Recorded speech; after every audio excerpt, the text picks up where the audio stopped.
ouvindo Papo Lendário, o podcast de mitologias do projeto Mitografias. Quer conhecer sobre mitos, lendas, folclore e muito mais? Acesse mitografias.com.br.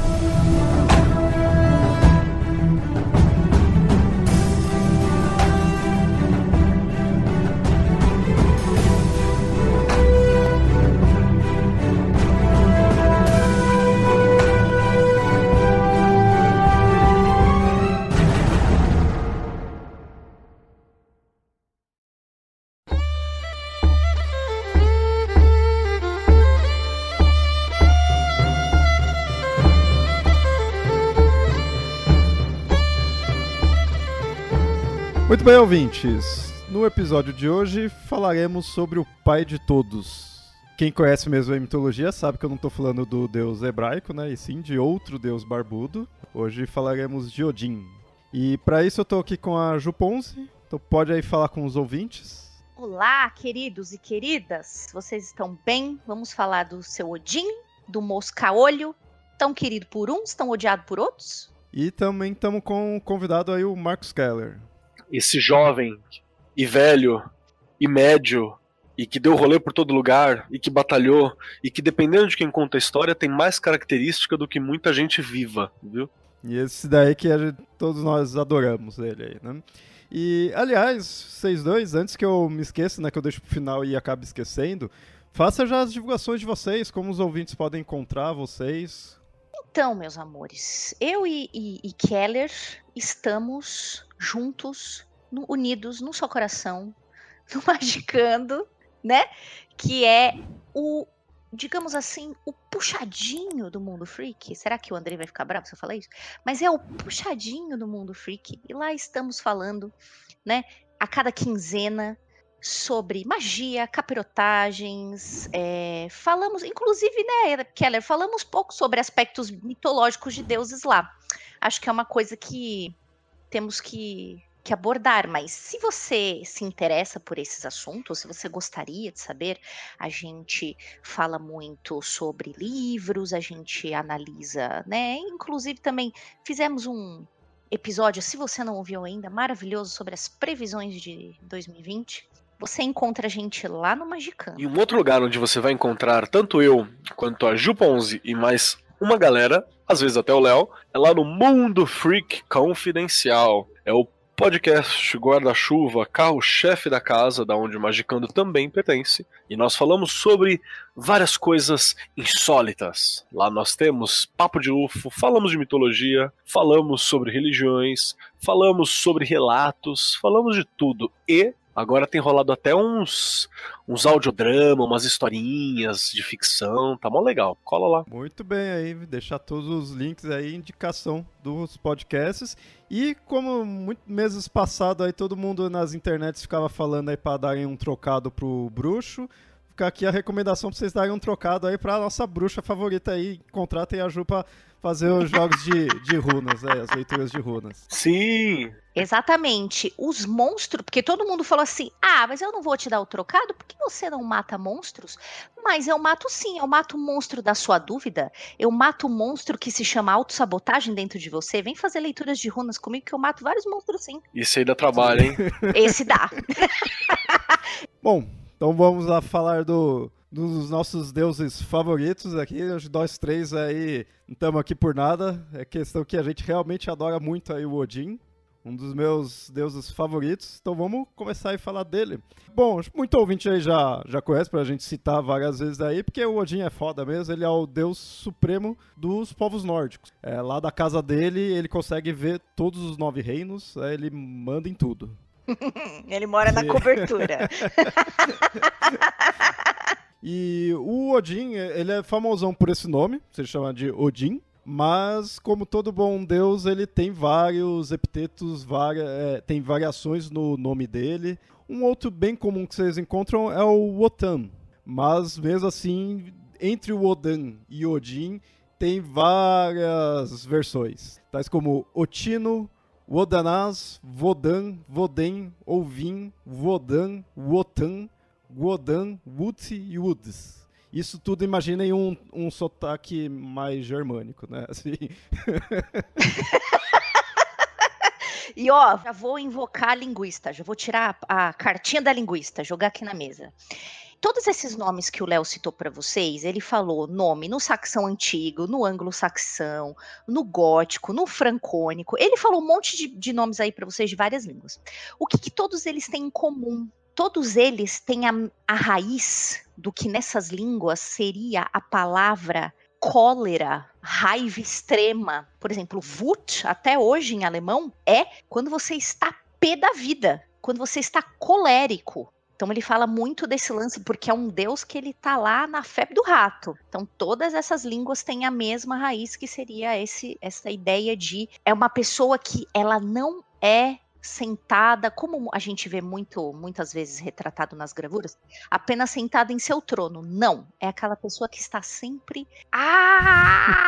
Talvez seja por isso que se ligue, né, a imagem dos vikings sempre como pessoas raivosas fazendo coisas, derrubando coisas, vem desse nome. Você tá falando de um cara que a vida dele foi sempre treta, né? Você não achou uma historinha, tipo, de boaça, assim, eu levantei, fui comprar pão e voltei, né?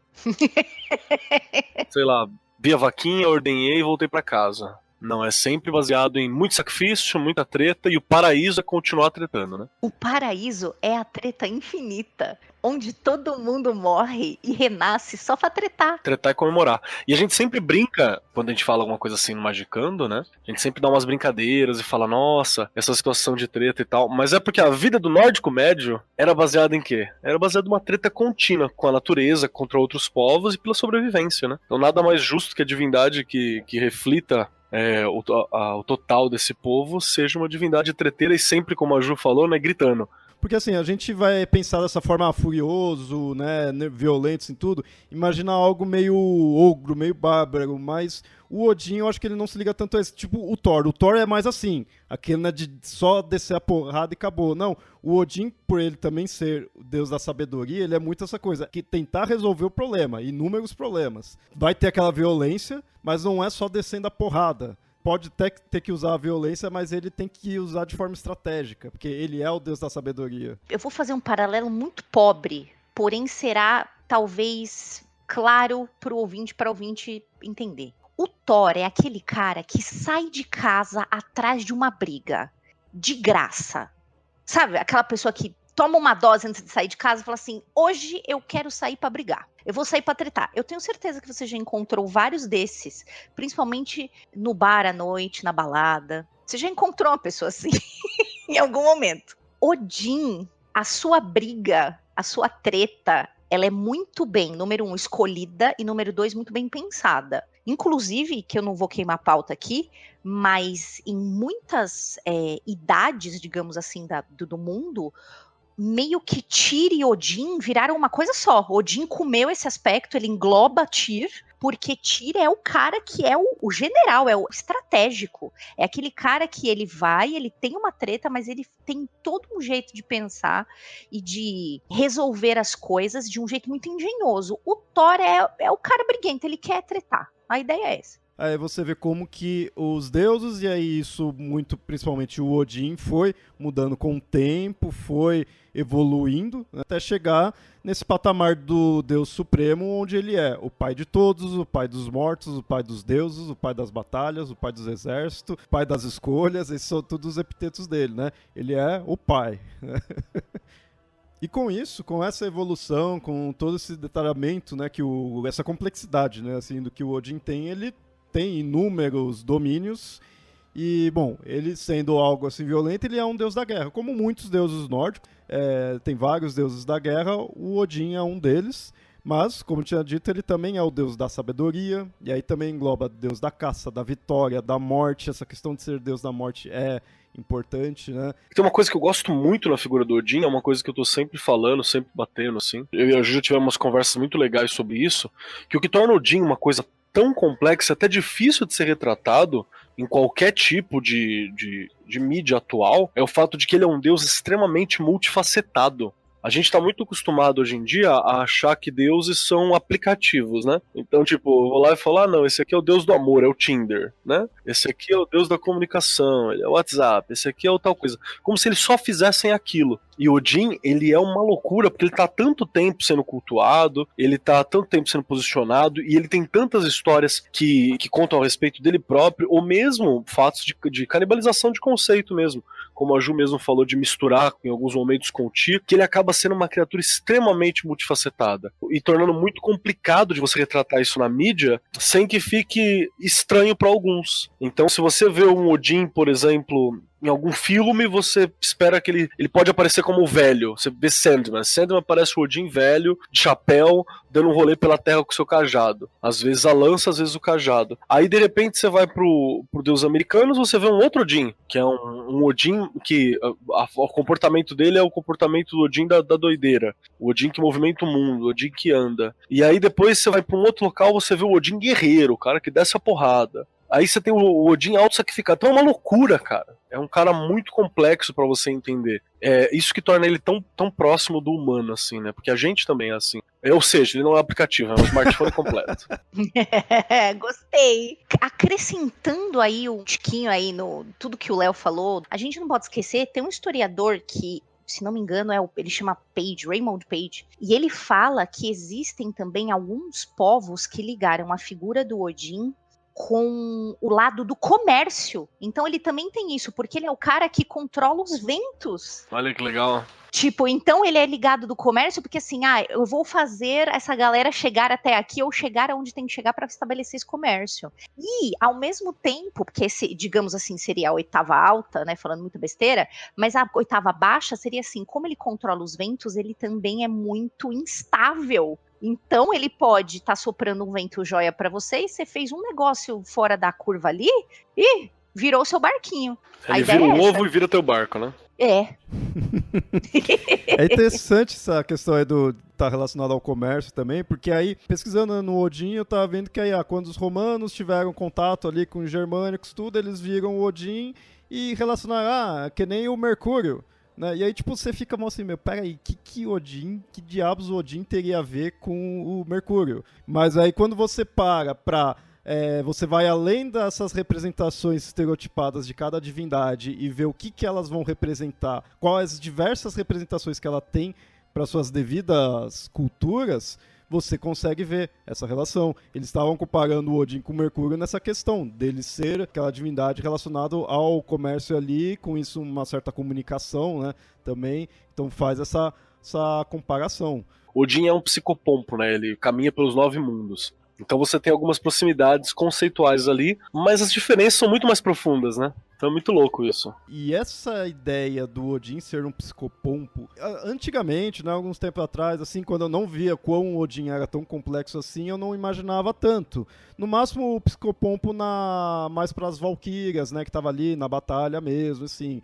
Mas quando você vê que ele realmente também poderia fazer esse serviço delas, e ele estaria muito ligado à morte, nossa, pra mim foi muito legal vendo isso daí, porque aí trouxe um outro aspecto dele, que é uma das coisas que me chama muita atenção nele, que ele também tem um quê meio trickster ali. Então ele vai ter esse aspecto psicopompo, e muitos trickster a gente vê que tem essa relação de cruzar a linha entre a vida e a morte, né, como um bom psicopompo, né. O psicopompo ele tem que ser ligeiro, né, então é muito comum que ele seja associado aos tricksters também. Poucas vezes eu vi uma análise assim do Odin, pondo ele bem, mesmo que colocasse ele como um trickster, né, não se aprofundava tanto, mas isso é uma coisa que me chama muita atenção, que faz eu gostar muito dele, é esse aspecto, o trickster, porque assim, quando você pensa trickster dos nórdicos, todo mundo pensa no Loki. E tipo, legal, o Loki é um personagem também complexo, tem variações nele, tem muita coisa a se analisar. Mas isso mais uma opinião minha, assim, eu vejo o Loki ele bem como aquele trickster extremamente caótico mesmo. Isso é aquela coisa, tipo, você tá do lado dele, você não sabe o que vai esperar dele. O do Odin, eu vejo que é uma coisa assim mais... Ele faz as coisas do jeito que ele quer, mas ele tem uma estratégia, sabe? Nada que o Odin faz é realmente caótico. Pode muitas vezes parecer caótico para você, mas meio que, tipo, ele tá ali planejando, sabe? E eu acho que o Odin é daquele jeito assim, o que ele quer, ele vai atrás e ele faz. Foda-se o que ele tiver que fazer. Ele pode ter que se sacrificar na árvore ali, ficar com a lança enterrada nele, mas ele vai atrás e faz, sabe? Pelo que ele quer. Então ele vai dar um jeito, vai desdobrar o mundo todo para conseguir o que ele quer. E nesse aspecto traz um quê meio de trickster de que ele precisa ser malandro no nível ali para conseguir as coisas também. Isso é um processo comum, sabe essa confusão de falar, mas será que tem essa característica? E eu sempre brinco também que isso é porque a gente vem com a cabeça de bestiário de D&D.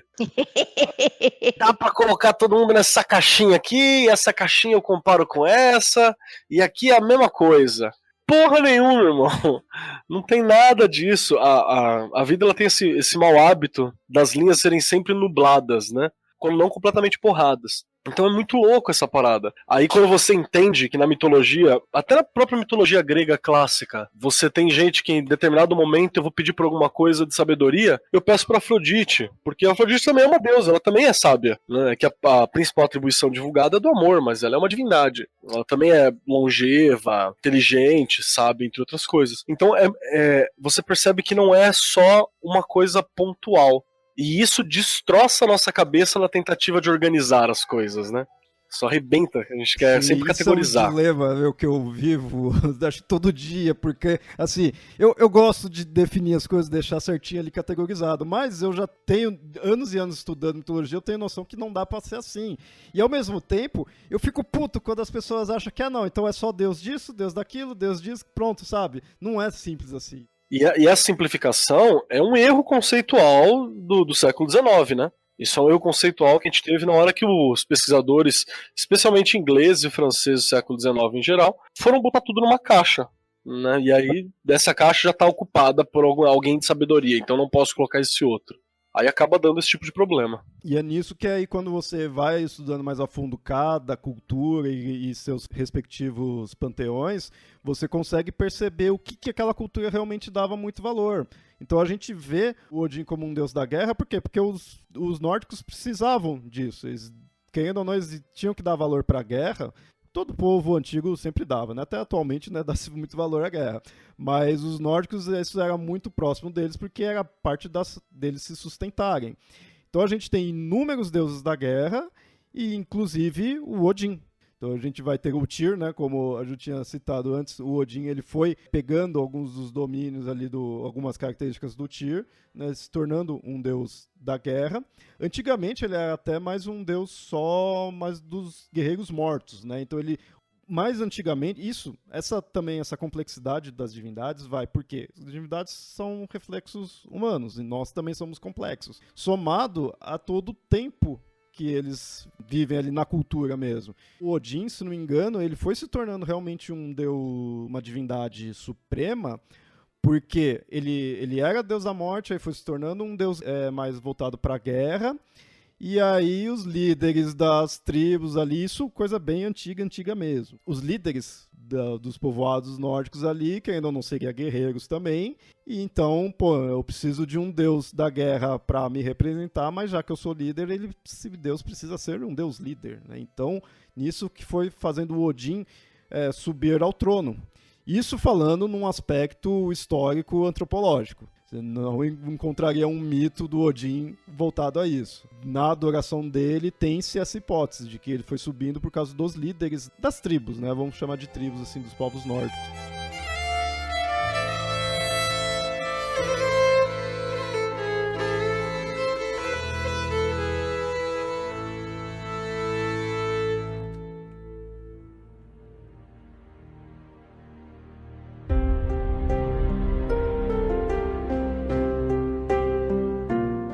Muito bem, ouvinte, lembrando sempre que esse episódio é entregue com antecedência para nossos apoiadores.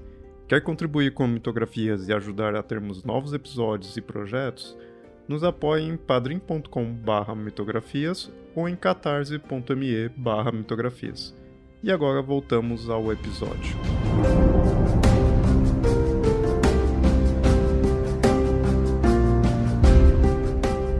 Mas ainda assim, o Odin, ele por mais que tenha essa complexidade, ele vai ter alguns aspectos, pelo menos numa imagem popular, que aí se torna mais uniforme. Só que, ao mesmo tempo, é interessante analisar que cada imagem dele Cada característica ali, cada elemento na representação dele tem um porquê, tem uma mensagem. E aí a gente pode criar um Odin mais classicão, pelo menos em sua aparência. Por exemplo, a ideia dele usar um tampa-olho, né? O conceito dos sacrifícios, os corvos, tá junto com ele, a lança dele, o anel que ele usa, o cavalo dele e os lobos. Esses são elementos bem clássicos do Odin, onde muita representação você pode ver sem um ou outro, mas pelo menos um desses vai ter. Eu acho muito legal esse tipo de questões, porque elas são sempre... Como é que eu traduzo isso? Peraí, é um design de vida sofrida, né? Você vê que o Odin sempre tem esse design de alguém que passou uma vida difícil. Então o cara tá com um lobo. Pro cara tá com um lobo, ele tem que ter lidado com um lobo, ele tem que ter domado um lobo. Então não é festa. O corvo é um bicho que faz o que quer. Corvo é um pássaro que faz o que quer. Então, pro cara ter 2 corvos domados, é porque ele teve que trabalhar com o corvo ali. Tem que ser mais sangue frio que o corvo. Pra você ver, tá carregando uma lança, tem que ser alguém de caça. Né? Pro cara tá sem um olho, ele tem que ter perdido. E é muito louco porque é muito comum você ver, principalmente numa imagem mais greco-romana, ocidentalizada e tal, existe uma certa perfeição, né? Existe o ideal greco-romano que se espera da divindade. Então a primeira vez que eu vi o Odin meio fudido assim, eu falava, rapaz, como tá desse maluco, né?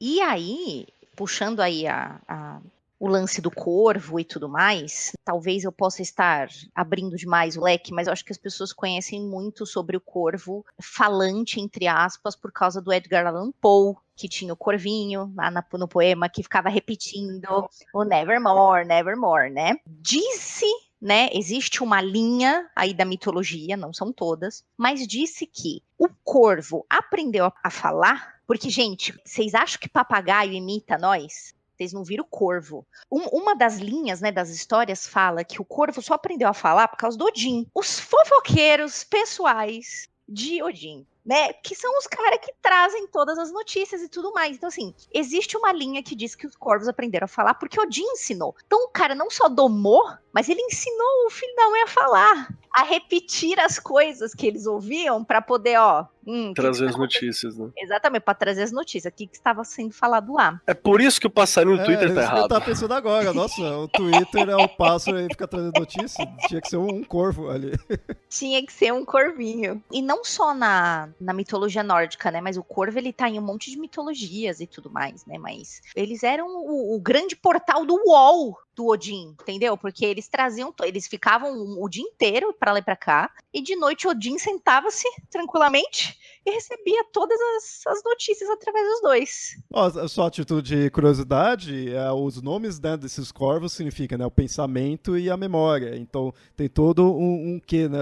Quem era realmente estava ali levando a informação para o Odin, né? O próprio conceito de pensamento e memória, né? Então tem toda uma imagem nisso tudo. Né?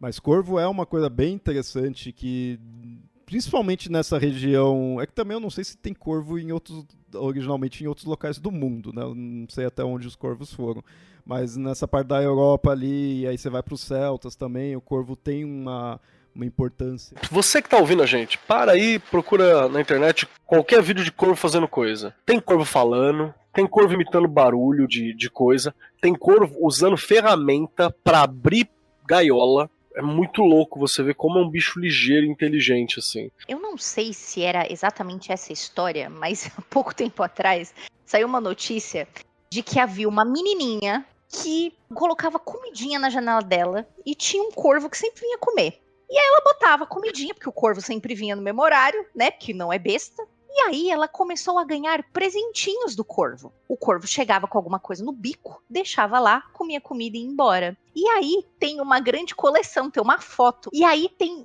várias coisas brilhantezinhas. Sempre ele trocava comida. Isso chama receptação de produto furtado.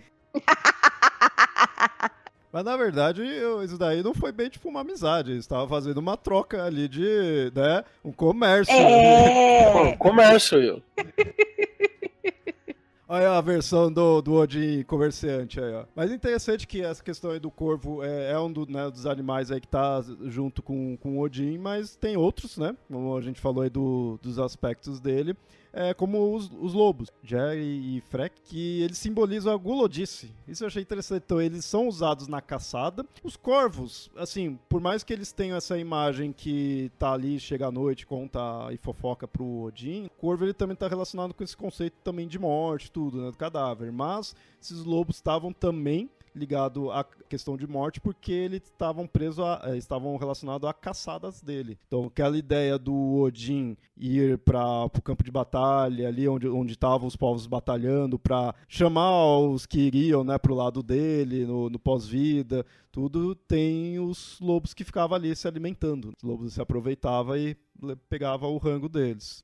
Eu acho interessante quando fala sobre a questão dos lobos, se você fizer uma análise cultural mesmo. O lobo é um bicho que é extremamente gregário, né? E ele surge por força, quem é o mais forte, né? Quem é o alfa da alcateia e tal. E você tem um personagem, uma pessoa que doma dois lobos, e tem esses dois lobos que são conhecidos pela gulodice e pela violência para caçada. E os dois estão domados, quer dizer que ele é o alfa, né? Odin nesse ponto se posiciona como alfa. Então, isso diz muito a respeito sobre a realeza, no poder de controle, né, e a ferocidade da personagem. Por que eu vejo quando pesquisa desses dois lobos, fala que é o, né, símbolo da gulodice. Então, tipo, eu não consigo, apesar deles serem relacionados a caçadas, eu não consigo imaginar eles com um corpo de lobo caçador, tudo assim. Imagina aqueles cachorro gordão.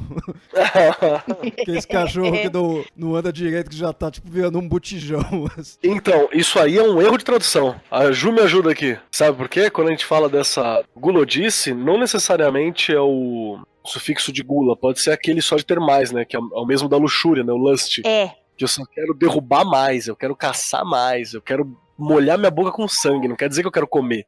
É isso aí mesmo. Porque tem o termo, né? O lust não precisa ser tipo luxúria por sexo, pode ser lust for blood, né? Que eu quero sangue. Lust for money. Então pode ter essa tradução também. Ou pode ser dois gordinhos mesmo. É que eu fiquei pensando agora no meu cachorro, meu, que ele tá assim, tá virando um botijão ali, então...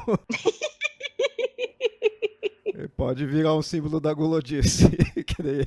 E um terceiro animal que está relacionado ao Odin é o Sleipnir, que aí é a montaria do Odin, e isso está muito ligado à velocidade, né, do deus, a questão dele ir para inúmeros locais, tudo, porque ele é um cavalo de 8 patas, né? Então ele pode ir pela terra, pelo ar e ser extremamente rápido. Eu lembro que tem uma coisa muito interessante do Sleipnir. Na realidade, o fato dele ter 8 patas seria uma representação de um caixão, não de um caixão que nem a gente conhece hoje, tá? Mas uma representação de homens carregando um corpo de um morto. Mas a galera liga esse lance dele ter 8 patas, deles serem, tipo, né, de 4 homens carregando este guerreiro, até o mundo dos mortos. Eu falei, caralho, parece uma coisa muito legal mesmo. Eu acho que é importante falar do rolê ser sobrinho do Odin.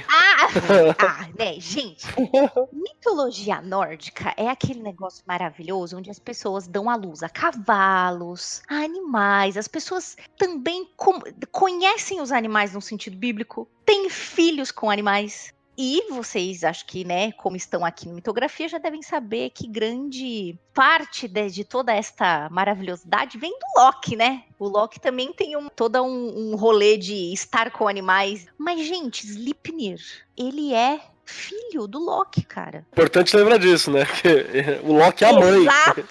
Exato. Porque o Loki, para que ele pudesse gerar Sleipnir, ele se transformou em uma lindeguinha, que não é a Pocotó, mas ela era branquinha, muito bonitinha, e aí gerou o lindo do Sleipnir. E isso é o mais louco, cara, porque foi Loki que gerou, exatamente, ele é a mãe. E ele acaba, né, dando esse cavalo, né, o filho dele, de presente aí pro Odin.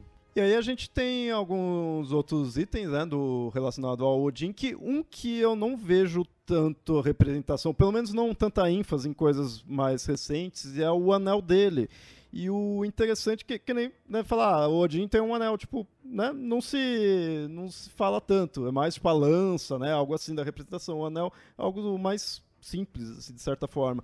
Mas esse anel dele é um anel de ouro e é mágico, e a cada 9º dia outros anéis surgia dele, que é o anel de Draupnir, né? E a cada 9 dias 8 anéis surgiam, então ficava 9 anéis e ia aumentando. E a representação dessa ideia do Odin ter um anel, ele é uma representação antiga, né? Todas essas outras representações podem até ter vindo depois. Agora, o anel é uma coisa bem antiga ali do Odin. E aí tem toda uma discussão da importância que o anel tinha, né, para os povos nórdicos, que é isso que é muito do Odin. O que você vê no Odin, toda divindade tem essa de ser o reflexo, né, da humanidade.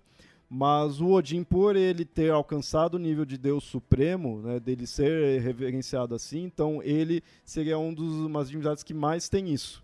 Então, por isso que ele é um deus da guerra, mas ao mesmo tempo ele tem a questão da estratégia, porque você não poderia ser um viking só porradeiro, né? Você teria que ter estratégia para sobreviver. Então, todas essas características do Odin, né, ele representa nisso. E aí o anel é isso, ele é algo bem antigo, e aí fica esse estudo. Por ser antigo, acaba sendo difícil de entender realmente o que o anel queria dizer, mas ele é um dos elementos que o Odin tem. Eu já vi algumas versões, né, do Draupnir, o anel do Odin, que ele tá justamente a opulência e a facilidade de conquistas. Porque ele tá ligado à riqueza, né? O próprio termo do Draupnir é aquele que pinga, né? Drop, vem da gota mesmo, né? Ele é de muito valor, ele é dourado, né? Ou de prata, acho que às vezes é retratado como prata também, mas eu me lembro dele dourado. E que ele se multiplica justamente multiplicando a riqueza. Eu acho que tem alguma ligação com o anel dos Nibelungos, mas...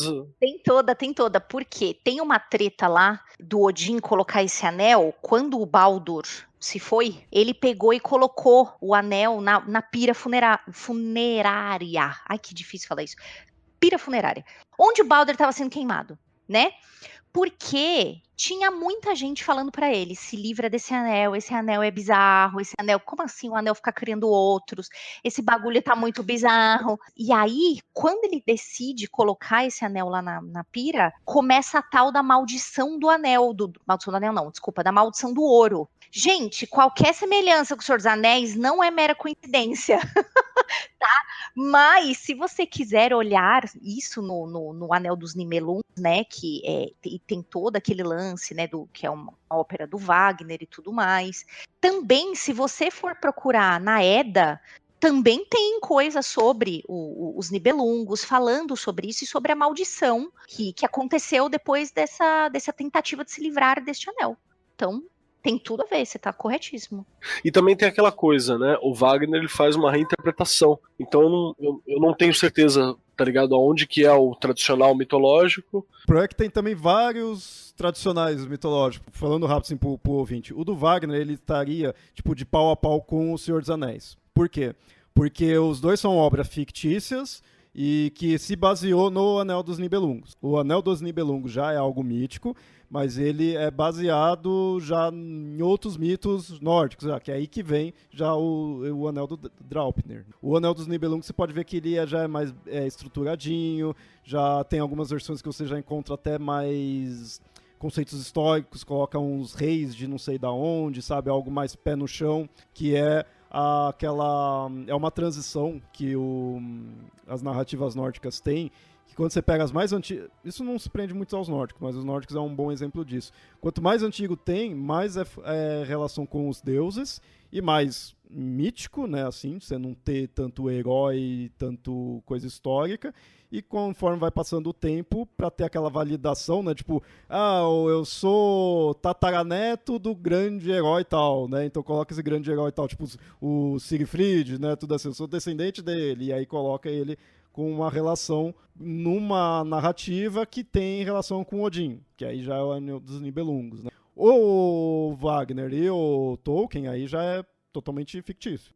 Exatamente. O que a gente não pode esquecer, que é muito importante, o lance do anel associado com Odin, tem aquela história conhecida, né, que existiam 2 ferreiros lá que trabalhavam, que estavam meio que com contato direto com os deuses, que eram o Brock e o Eitri, que eram 2 anões, e eles eram ferreiros muito fodas. E aí eles fizeram, digamos assim, uma coleção de 3 grandes presentes. Um dos presentes era o anel, era o Draupnir. O outro, segundo presente, era o Mjolnir, que era o martelo do Thor, E o terceiro presente era um javali de ouro gigante que se chamava Gulimburst. Mas o anel, ele fica conhecido na mitologia porque ele é um desses 3 presentes maravilhosos fabricados pelo Brock e pelo Eitri lá, que eram os grandes ferreiros muito foda, que faziam as coisas mais maravilhosas de tudo lá, e aí, obviamente, tem uma história do Loki desafiando os dois, enfim, Loki está sempre lá tirando todo mundo do sofá, é uma grande pessoa. E um outro item que o Odin utiliza é a lança, né? A lança Gungnir. Que até hoje eu acho que essa lança tem alguma relação com a outra lança céltica, né? Aquela lança que não erra, porque se não me engano essa lança do Gungnir também tem um negócio assim dela ser sedenta, né? Por sangue, dela sempre acertar, tudo que é bem estilo dessa lança céltica. Você está certo, ela nunca erra, além de nunca errar o alvo, Gungnir sempre volta para a mão de Odin, ela é tipo bumerangue, ela não é só uma lança. O que é interessante no estudo sobre esse da lança do Odin, os historiadores, né, todo o pessoal que vai atrás disso daí, aí falando, peraí, por que diabos ele tem uma lança? Porque assim, ele é uma divindade real, assim, né, da realeza, né, uma divindade real, o pessoal vai achar que existe mesmo, é uma divindade da realeza. Realeza, guerreiro nórdico vai estar com uma espada. Espada isso não só nos nórdicos, né, isso em muitos locais é a representação ali da realeza. E por que diabos está com uma lança? Então fica toda uma discussão do porquê que vai usar isso, apesar que às vezes você vê o Odin com uma espada, assim, né? Não tem problema isso, mas por que essa lança é tão forte na representação dele, né? Então tem toda uma pesquisa atrás disso daí.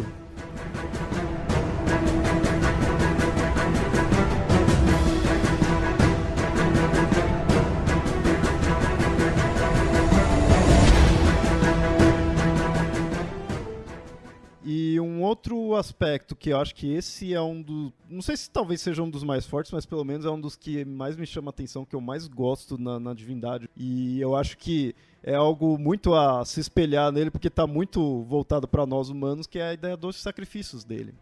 Isso eu acho muito, muito legal, porque tipo, o Odin é um deus fodão, rei ali, supremo, lidera tudo, mas mesmo assim ele teve que, para ir atrás das coisas, ele teve que fazer sacrifício. Ele não nasceu só em berço de ouro e acabou tudo. Não, as coisas que ele foi atrás, teve que lutar, teve que ir atrás, se sacrificou para o que ele queria, sabe? Isso eu acho muito emblemático. Uma coisa que eu acho muito legal sobre a questão do sacrifício, assim, é que o Odin, ainda como Vodin, né, e seus irmãos Vili e Ve, são 3 entidades que ajudam na construção do mundo a partir do cadáver do gigante, né? Então, assim, ele é um deus que está lá no começo da criação, só que ele faz uma série de coisas para manter a supremacia. E para poder manter a supremacia, uma das principais é adquirir poder e sabedoria ao longo do tempo. Então ele é meio que superado pelos Vanir, mas aí ele tem que garantir poder sobre os Vanir, né? E ele faz isso sempre, assim, para não ficar para trás. E eu acho que aí você tem mais uma coisa para entender sobre essa gula, né? Representada pelos lobos. Ele tá sempre correndo atrás das melhores armas, do melhor desenvolvimento, do melhor conhecimento. Mas eu tava conversando com um amigo esses dias, um amigo meu, amigo da Ju, o Bjorn. Passei um pedaço no fim de semana aí atrás, conversando com ele também. E uma das coisas que ele tava falando assim, né, já como o hidromel abençoando seus pensamentos, foi que ele disse que ele parou assim e falou assim, cara, eu acho que o Odin, ele não sabe fazer negócio. Ou ele era muito desesperado. Aí eu falei, por quê, cara? Ele falou assim, porque eu paro a pensar às vezes, quando você lê, aí ele fala o nome muito doido, porque ele estuda a parada da língua germânica clássica também e tal. Então ele e a Ju adoraram conversar. E aí ele mandou uma assim, porque você pega lá no texto, quando ele vai atrás da sabedoria pra Mimir ainda não tinha fechado o acordo com ele. Mimir era uma cabeça num poço, assim. E ele chegou pra Mimir e falou, eu quero sabedoria. Mimir falou, tudo bem, vamos ver. Aí ele falou assim, não, eu te dou o meu olho. É verdade. Aí o Mimir olhou e falou assim, porra, eu não ia pedir nada, tá ligado? Mas já que você vai me dar um olho, beleza, manda aí. Aí ele falou, não, eu te dou meu olho aqui, ó, toma o olho. Aí ele falou, beleza, manda o olho aí. Então, eu ia cobrar R$5 pela sabedoria, você quer pagar 100, o problema é teu. E aí é justamente essa sede pra manter uma supremacia, pra desenvolver aquilo. E é muito louco que depois disso você vê que os próximos sacrifícios que ele faz são um pouquinho mais, tipo assim, eu compreendendo valores, né? Quando ele vai fazer o sacrifício pra poder ter acesso às runas, é mais calculado. Ainda é um sacrifício pesado, é o mais pesado dos sacrifícios, mas ele é calculado, ele sabe que ele aguenta, entende? Ele sabe que ele resiste. Não é só meteção de louco. Então eu achei muito legal esse raciocínio, porque é uma coisa que eu não tinha pensado, saca? Ele tava ansioso com aquilo lá, já, sabe, eu entendo o Odin. O Odin era um deus um tanto quanto ansioso. Gente como a gente, né?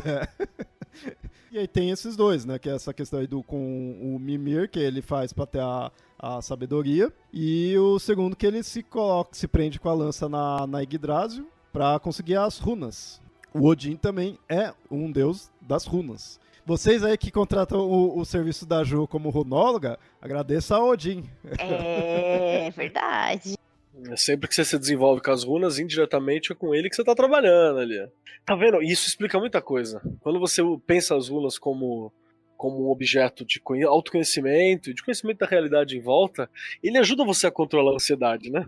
Também tá ali, ó. Você entende por que ele foi atrás das runas depois. E você vê, é nisso que eu falo também, o Odin, o que ele quer, ele vai atrás. Daí que ele tenha que dar o olho, né, por causa disso, mas sem ser que nem, tipo, do Loki, que o Loki muitas vezes ele faz as coisas pra se salvar. Deu merda ali, fez alguma coisa, tudo, aí tá, agora é preciso, né, a questão do filho dele, né, do Sleipnir, todo o mito é relacionado a isso, sabe, ele tinha que resolver algum problema ali. O Odin, ele não tava com um problema necessariamente ali pra, não, preciso pegar a sabedoria do Mimir, ou preciso das runas. Não, pra ele precisaria, mas não era um problemão ali, teria que se resolver assim. Mas na cabeça dele, ele realmente precisava daquilo. Ele foi obstinado aí até aquilo e se sacrificou por isso. Ele paga preços, né? E lembrando que a gente tem um episódio aqui, né, na casa, específico sobre runa. Quem quiser dar uma olhada, a gente conta direitinho a origem das runas lá também, né? Tá eu, a Ju. Lá a gente se aprofunda mais, então,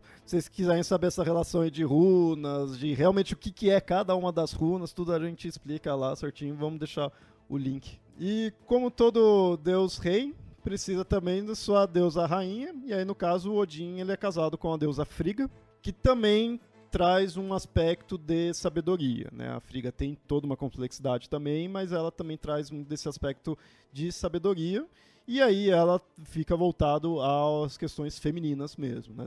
Fica muito nisso aí, né? O Odin com esse lado masculino e Frigga com o lado feminino mesmo. Com ela, ele teve alguns filhos, como Balder e Hod. Hod, agora de cabeça, não lembro quem que é, não lembro se era o cego. Balder é um dos deuses mais famosos, né, que tem aí, praticamente um deus paladino em si, enquanto tem todos os deuses aí guerreiros, tem o Thor sendo bem agressivo, tudo, o Balder é bem aquele cara centrado, sabe, aquele herói. O Balder, ele é voltado à guerra, mas é o herói. O Rod, ele era, sim, cego. Você tem razão aí quando você falou. Então, olha só que interessante, né, Balder e Rod são os irmãos, e o Loki é o que o Loki usa pra atingir o Balder, né? Na história que o Balder morre, o Loki pega uma divindade cega e fala, aponta pra ali, né? Você também pode participar, que tava um monte de gente jogando coisa no Balder, né? Já que o Balder tava ali se mostrando, sou invulnerável. E aí o Loki sabia do que poderia causar dano no Balder, vai lá até o Rod e fala, atira ali, aponta aqui, né? Você não enxerga bem, mas eu vou te guiar. Aponta ali e joga. Aí jogou a flecha e acertou o Balder e matou. Então foi o próprio irmão. Bom, e algo também comum de mitologia é uma divindade não se contentar apenas com uma esposa, né? E aí o Odin teve outros casos amorosos. E antes de você criticar, lembre-se que o Loki teve um filho com um cavalo. Aqui o bagulho era mais livre. Já vou entrar aí no lance do temos várias aventuras amorosas. De novo, existe outro historiador que disse o seguinte, que esse lance dele ter muitas aventuras amorosas e pegar geral e não sei o que lá, na realidade é muito uma influência do que você tem da antiguidade clássica, porque o jeito de contar a história, de registrar a história, estava primeiro, né, por Zeus, né, pela narrativa de Júpiter, e aí meio que falaram assim, Odin é meio esse cara, né? Então vamos colocar aqui também que ele teve várias aventuras, tirá. Então assim, dizem que na realidade tudo isso veio muito posteriormente, esse lance de que Odin é o cara que passa a régua, pra não falar outra coisa, em todo mundo. O entendimento literal do título de pai de todos, que na verdade não é pai biológico, né? Não é o Mr. necessariamente, Cratra, né? gente. Pelo amor de Deus. A mitologia grega foi essa bagunça mesmo, cara. Todo mundo é filho de Zeus, porque cada cidade falava que, né, Zeus tinha um filho com alguém e tal. Pra validar, Eles né? só então, compilaram isso. juntou tudo. Mas é interessante isso daí do Odin ter esse aspecto por, na verdade, quem registrou, né, ter ali a influência clássica, tudo. Isso é bem forte porque você encontra outros aspectos no Odin do qual você pode comparar com os gregos. Isso até uma das próprias mulheres dele, que aí no caso é a Jord, que aí ela é a deusa da terra. E quando você vê representações dela, ela é Gaia, assim, do jeito, não que Gaia não teve nada em relação com os Zeus, mas ela por si só, Gaia e Jord, elas são muito semelhantes. Tanto que até acho que é até no dos Nibelungos, se é no dos Nibelungos é alguma história meio relacionada a isso. Eu lembro bem quando eu tava lendo isso daí, que aí você vê o Odin queria fazer tal coisa e a Jord deu uma puta bronca nele, sabe? Mostrou que a Jord, ela tava meio que acima do Odin. Ela não baixaria, era esposa ali, não baixaria a cabeça pra ele. Não que a Frigga fizesse também isso, mas mostrava que, assim, era mais fácil ele baixar a cabeça pra ela. E quando a gente vai para os gregos, Gaia tá acima de qualquer um, praticamente. Gaia dava umas broncas ali em Zeus, falando, ó, você prendeu aqui meus filhos, tudo, né, na época dos titãs, vai vir alguém que vai enfrentar você, vai vir um descendente seu, vai pegar teu poder, sabe? Ela previa essas coisas e ela tava tipo acima dele. E Jord tem muito esse aspecto, sabe, de não ser abaixo de Odin. O que tem-se uma ideia de que ele é o Deus Supremo, então ele tem que ter alguma relação com a Terra.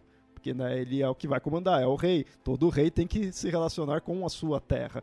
Então, nisso que também tem essa ideia de colocarem ele relacionado com ela, que inclusive foi bem importante, porque é dali que veio Thor. Thor é filho de Odin com Jord. Não é filho com Frigga, como muita gente pode imaginar, né, do seu casamento ali mais conhecido, mais tradicional. O Thor é filho da deusa da terra. Inclusive, isso traz o aspecto do Thor ser um deus da agricultura. Eu acho muito legal, cara, essas visões que a gente pode ter também. E outra que a gente também tem que entender que existem várias possibilidades, né? Mas a gente não tem absoluta certeza sobre como que era a vida relacional e amorosa desses povos antigos, especialmente que foram muitos povos que adoraram e tiveram prestação de culto, né, a figura de Odin. Então é difícil você saber quais são as referências. A gente se coloca e julga o rolê com uma visão, com um recorte histórico que é o de hoje, que existem famílias, e que inclusive está mudando, né? Que bom, para não ficar do mesmo jeito o tempo todo. E a gente tem esse defeito, né, de falar, ai, que absurdo esse homem passando aí Não vamos esquecer, o episódio não é de Freya, mas Freya também passou a régua em várias pessoas aí, com troca de presente. Você me dá isso aqui que eu te dou outra coisa muito preciosa que eu tenho. Ganhou vários presentes com isso. A da Freya é o que estaria digno de estar em alguns sites aí, né?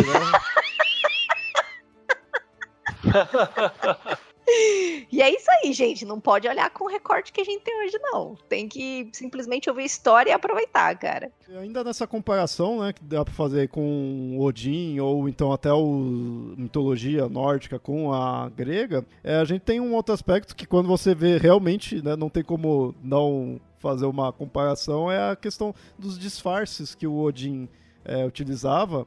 Como ele era um deus peregrino, né, ficava pra lá e pra cá, então ele tava ali viajando e disfarçado muitas vezes. E aí ele usa uma das representações que eu acho mais legal, que é ele com um chapéuzão, né, de abas largas. Um lado, às vezes, até cobria, né, um dos olhos dele.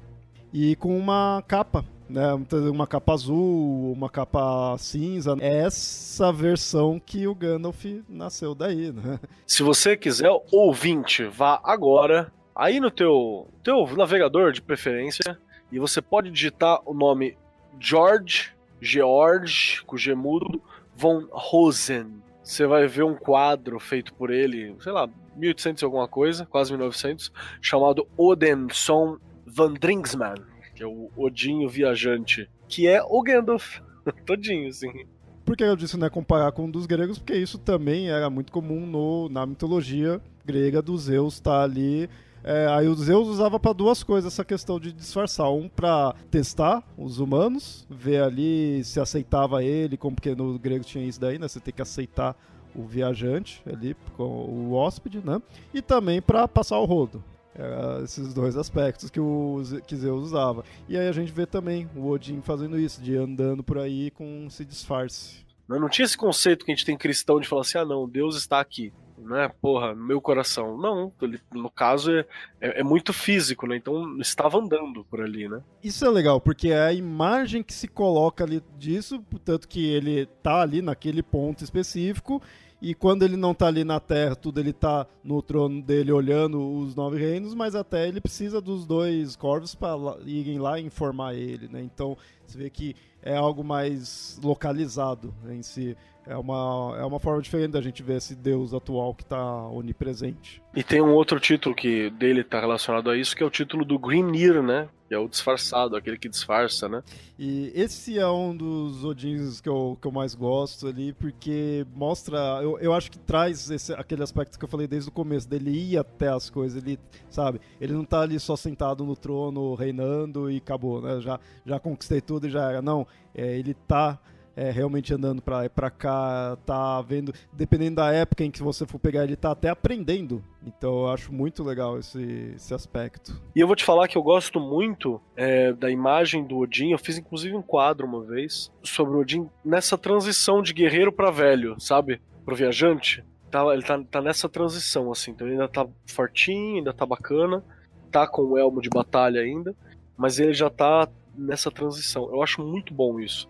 Porque é justamente para dizer que se você não tem mais, sei lá, constituição física para batalhas constantes, porque quem substitui ele nesse trabalho acaba sendo Thor e em outras questões, ele ainda tem muito a fazer, né? Cada idade tem algo que possa ser feito, né? Cada momento da vida tem um papel que você pode desempenhar. Eu acho isso muito legal. O Odin, ele tem isso, ele tem vários papéis. É porque a gente tá muito acostumado com essa ideia dele barbão ali, reinando com a lança e tudo mais, mas ele tem, se você for pegar, tem o Odin criador, tem o que saiu nas aventuras com Loki, com outros deuses lá que enfrentou gigantes, tem o Odin que reina, tem esse Odin peregrino, o que se sacrifica. Então são vários e vários Odins. É isso que eu acho mais belo, assim, na figura do Odin. Não é todos, por exemplo, o Thor ele é meio chapadão, meio 2D, né? Você pega alguns outros, até porque ele é meio tapado, né? Se você for ver dentro da mitologia, o Loki mesmo é outra divindade complicadíssima, assim, né? Tem alguns que são bem complicados, isso eu acho muito belo.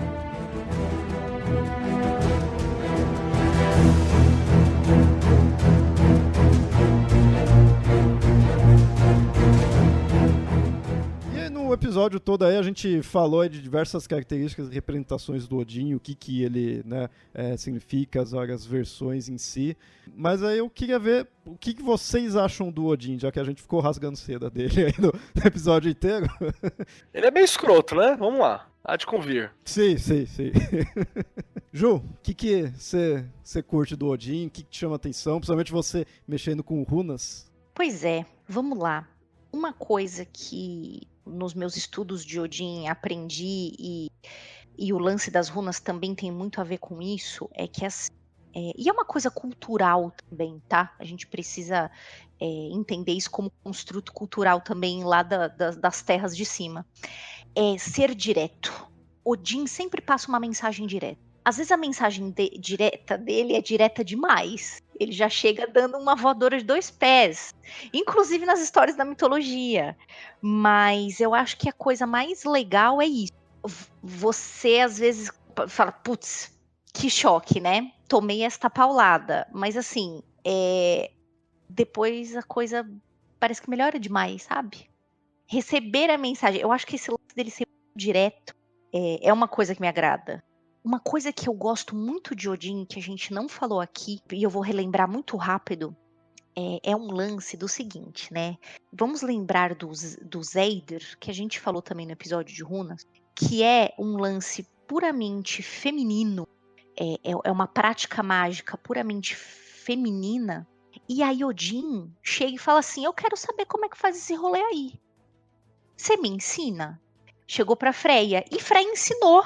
Então assim, muita gente foca o lance do Odin no, o Odin é bruto, Odin é blá blá blá, mas Odin também brinca um pouco com esse construto masculino e feminino, agressividade, de ser um lance, porque ele também caminha por este lado.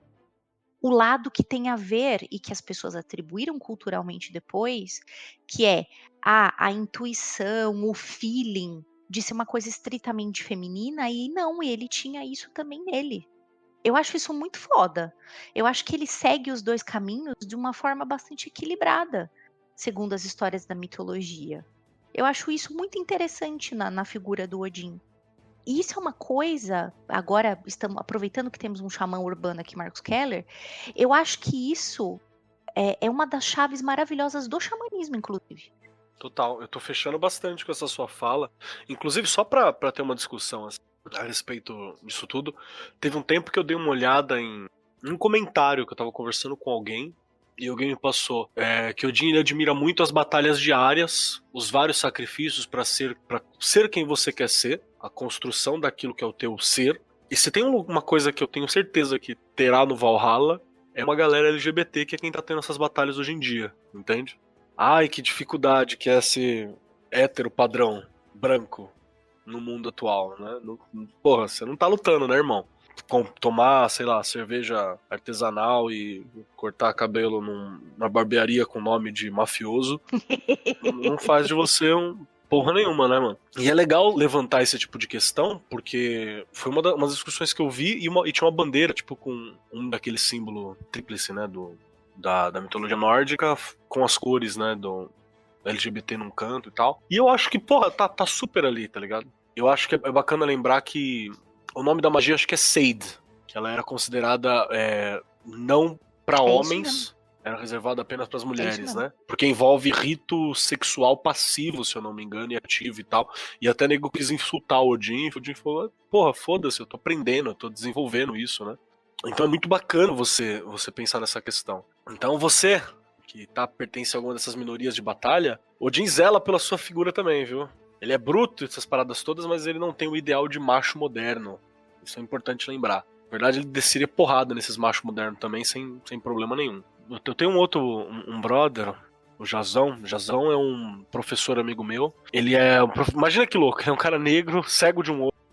Ele tem um olho assim, cego, então de vez em quando eu brinco que ele é o Black Odin. E ele é gente boa pra caralho, inteligente pra porra. E ele é um dos caras que quando aparece neonazi falando uma coisa de mitologia nórdica, ele fala, mano, qualquer nórdico, e olhar pra você e falar assim, nossa, quem é esse jovem de pele macia? E eu, de duas uma, ele ia bater em você ou descer porrada e pegar teu lanche. Numa boa, isso não ia fazer nada. Então é uma discussão interessante pra se levantar. Muito da questão nórdica não é principalmente dos nórdicos, não é validado por raça. Tanto é que você tem uma maluquice de raças e espécies guerreando e confraternizando entre si quando você fala sobre a mitologia nórdica. Então isso é uma coisa extremamente moderna que cai depois aqui, né? E quando a Ju falou sobre a questão da modernidade, Odin ele é uma divindade que está muito relevante na modernidade ainda. Acho que é por isso que continua vivo com tanta força, né? A figura dele. Justamente porque é um cara que está sempre se adaptando. Ele é um cara que faz o que pode para estar na supremacia. Quem capturou isso muito bem foi o próprio Neil Gaiman, né? No Deuses Americanos, pra quem leu o livro, não vou dar spoiler da série agora, ou vou, né, porque acabou, né, mas Deuses Americanos, é só americanos agora, né, acabou-se os deuses, acabou-se o rolê multiétnico que tinha naquela parada. Que é isso, tudo na verdade é um grande joguete, né, que Odin tá no meio. E eu acho isso muito bacana, né, que é a questão da sobrevivência mesmo. E isso é a coisa que eu mais admiro nele, é a questão da sobrevivência. Tudo isso daí, né, é o que me chama a atenção, porque eu acho que o Odin, vendo aquela pessoa que não conhece nada, assim, mitologia nórdica, tudo tá vê por alto, assim, vai ver esse Odin guerreiro no lado literal mesmo, né, ali com a lança, tudo, saindo nas guerras. E eu sempre pensei, beleza, eu sempre gostei do Odin porque eu conheci mitologia pela mitologia nórdica, então, né, sempre foi uma das primeiras divindades que eu conheci, então legal. Mas eu sempre penso assim, mas não me representa em nada. Mas quando você começa a pesquisar mais a fundo, que você vê aquele Odin peregrino, indo atrás da sabedoria, tendo que se sacrificar para o que ele quer, ele põe na cabeça o que ele quer, vai até aquilo lá, tem que se sacrificar, você vê que a parte guerreira dele não é simplesmente ir para a batalha e acabou, sabe? Como a gente mostrou no episódio, Odin é mais do que isso. E esse lado do Deus da sabedoria que me chama muita atenção é aquele Odin daquele quadro que o Keller falou, que mostra ele com um chapéu, com um cajado. Esse Odin é o que me chama muita atenção, sabe? Por causa disso, por ele é uma divindade suprema ali, rei, mas ao mesmo tempo ele tá tendo que fazer sacrifícios. E é o que eu trago pra minha vida, sabe? Tipo, pô, eu quero tal coisa, eu vou atrás. Não vou desistir daquilo lá, mas eu sei que aquilo lá vai ter sacrifícios, eu preciso pôr na minha cabeça que vai ter sacrifícios. Esse aspecto do Odin que eu trago pra mim. E é por isso que eu gosto muito dele. E você, ouvinte, que gosta aí também do Odin, que viu mais detalhes aí, diz aí também o que você gosta muito dele aí, o que te chama a atenção, como, né, você também está conhecendo, como você ficou conhecendo a divindade, quais aspectos dele que te chamam muita atenção, comenta aí. E Keller, Ju, algo mais? Não, acho que é isso mesmo. Também acho que é isso. Então a gente fica por aqui, espero que Odin cuide de vocês, mas toma cuidado aí que não pode ficar confiando muito aí não, tá? Bicho é ligeiro. Então é isso e até mais. Tchau! Até!